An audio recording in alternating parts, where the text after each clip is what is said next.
It was cracking. It's your boy Oak City Slums. I'm a producer out of Raleigh, North Carolina, and you're watching Respected Producer.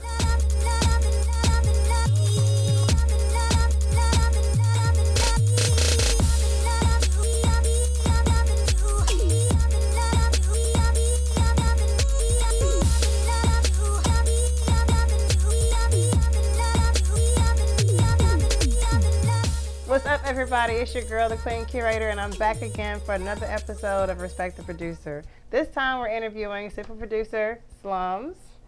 How are you? Good. You're a super producer. Yes, you are. Jeez. How's it going? Chilling. You know, making beats. That's all I do. Yeah? Oh, Yeah. You do a great job making beats. I appreciate it. You don't sound like everybody else, and that's been a kind of a niche for you. Yeah. I first started producing when I didn't start till I'm 33. I'm turning 33 this year. I didn't start producing until I was 27. Wow. I grew up playing drums professionally, like different groups, different records and stuff like that. But I was into punk rock music and death metal and things like that growing up. Nice. But having grown up, black kid, black family, I heard soul music, I heard R&B, rap. I had older siblings that were into house music and into rap and R&B as well. And so those influences influenced me just from hearing it on a daily basis. So I heard Tribe Called Quest, I heard Native Tongue, Brand Nubian, Common.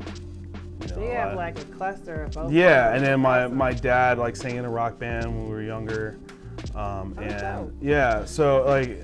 and my parents, which was kind of crazy, and not to be political, but like race and white, black was just never conversations we ever had. And where are you from originally? Originally from San Diego. Okay. San Diego area. But I grew up just inland in a town called Temecula. Okay.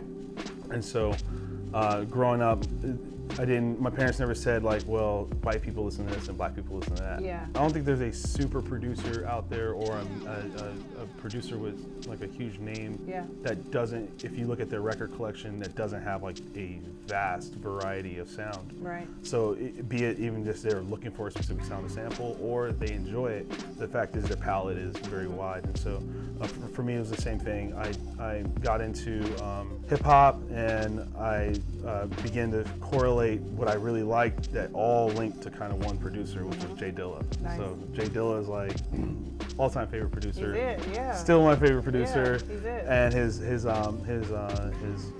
variation in sound, drums, it's amazing. is how he approaches it. And you can even hear eras of what he was into as you listen to people's records, and you can hear where he was like really just into the soul stuff, and then when he was really into like craft work and like stuff like that, and then when he was into like house music, and you can hear all these different things. I also, because I heard Jay Dilla and I heard the influence, it made me even further widen my palette. So I went through a country phase, I went through a bluegrass phase, I went through Americana. Something that's really interesting that I think never gets really talked about as a black musician is that almost all American music is Afro music. Yeah.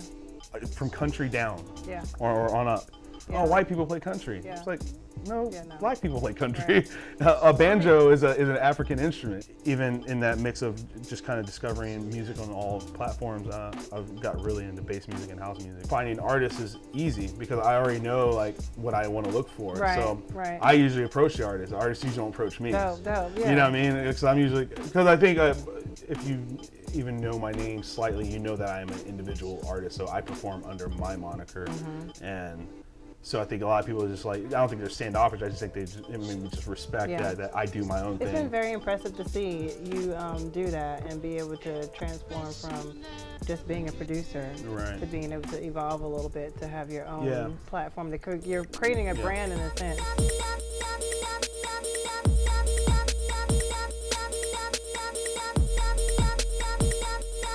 What are you working off of here?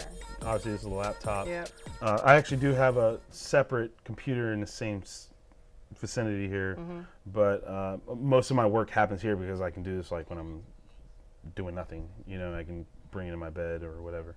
So I usually work from my laptop, and I'm running it to the screen. But I use a basic audio interface that just changes, analog signal to digital and puts it into the computer. Right. I like to use real sounds, real synths, These are both hardware gear, which if people don't know what the difference between hardware and software gear, a controller can only control what the computer allows it to control. This has its own built-in sounds, so does this. They both have the capability to become controllers, but they are pieces of hardware, so they're made to sound a certain way. So this is a analog synthesizer, and I have to generate my sound to get sound. With modern technology, these can all work together to make stuff happen.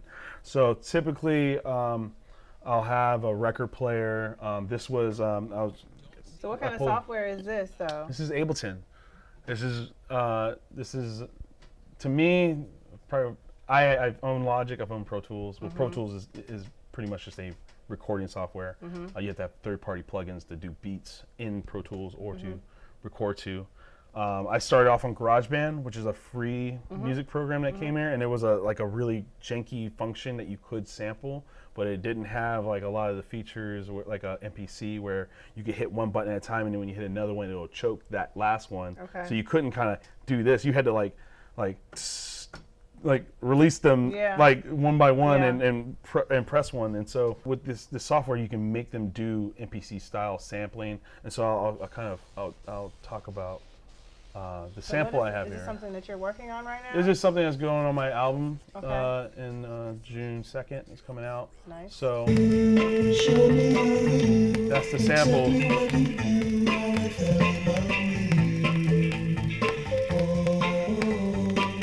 You hear all the crackling from the record. And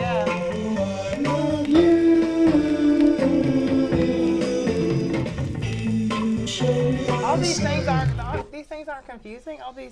It becomes confusing if you've never done it before. Oh, that's why I feel this way. So yeah, so you don't make beats on here. I'm like, what is happening? There's levels and all types of stuff going on. So that's the sample, and I turned it into. Let me see here. Oh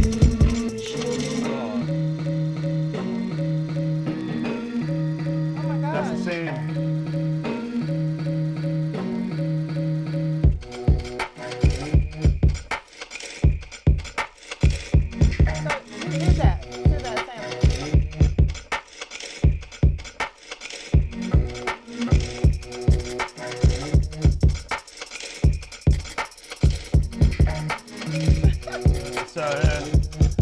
That's one piece of the sample.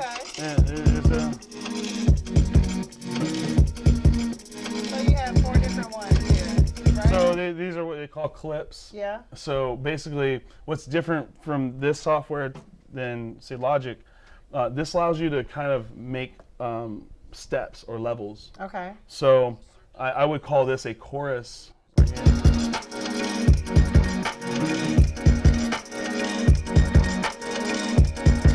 You know, like to me, that would be kind of like the, a chorus. So this would be more of a verse. It's got more space. Split them up. So like, it lets me audition and kind of figure out like what. How you want it to. What pieces I want to use and not use. So I did a 30-day beat challenge, and Just because? Yeah, I just. To stretch my abilities, and it really did help me. Nice. So each day I had to make a brand new. The idea was to make a brand new finished song, and then I did also putting that on myself, and then burdening myself with not making the same thing or things that I'm used to making. And so I remixed. 24 Karat. I'll say it on record. I think Bruno Mars is. Oh, he's stupid good.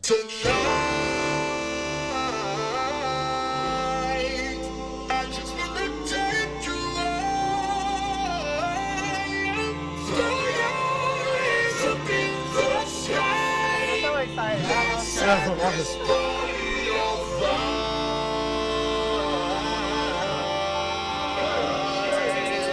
flipped it.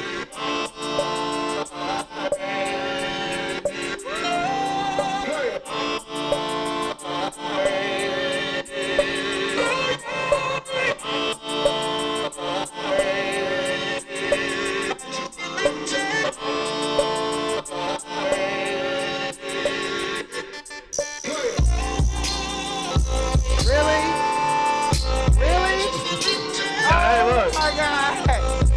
You run that back. insane. All right, so check this That out. is insane. Thank you. That is insane, Slums. All right, so check this out. Oh my God, that So, was crazy. the bass line you hear is not my bass line. The bass line is the sample. Okay. Oh, now watch this. So if I take this off, That's it right here, right? yeah. So watch.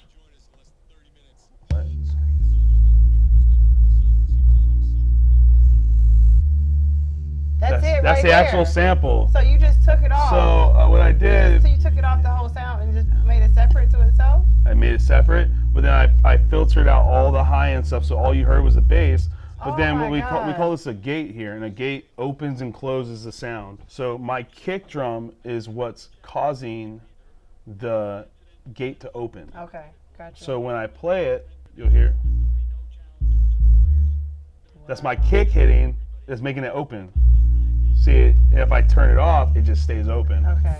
I have to say that I think your process is so technical that a lot of people, I'm just really kind of overwhelmed because there's a real big technical aspect to what you're doing because this is major. Well, thank you so much for taking time to talk to me and be on the show. I really appreciate it. And just play me something. All right. My exit music.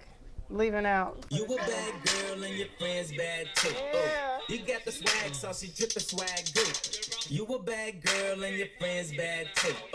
You got the swag, so she drippin' swag good. You a bad girl and your friends bad too. You got the swag, so she drippin' swag good. You a bad girl and your friends bad too. You got the swag, so she drippin' swag. You a bad girl and your friends bad too. You got the swag, so she drippin' swag. I don't know what I'm waiting for. You got the swag, so she get the swag. You a bad girl and your friends bad. You got the Get it going. 2012. Boom. It's like there's been people that have been around since like day one. That's like, that's not homie. Like they put me on before I had a name. I didn't have a name. You know what I'm saying? So, well, yeah, it's crazy. It's like Chris has been there since day one. So. The screen went out. Is that okay? Oh, yeah.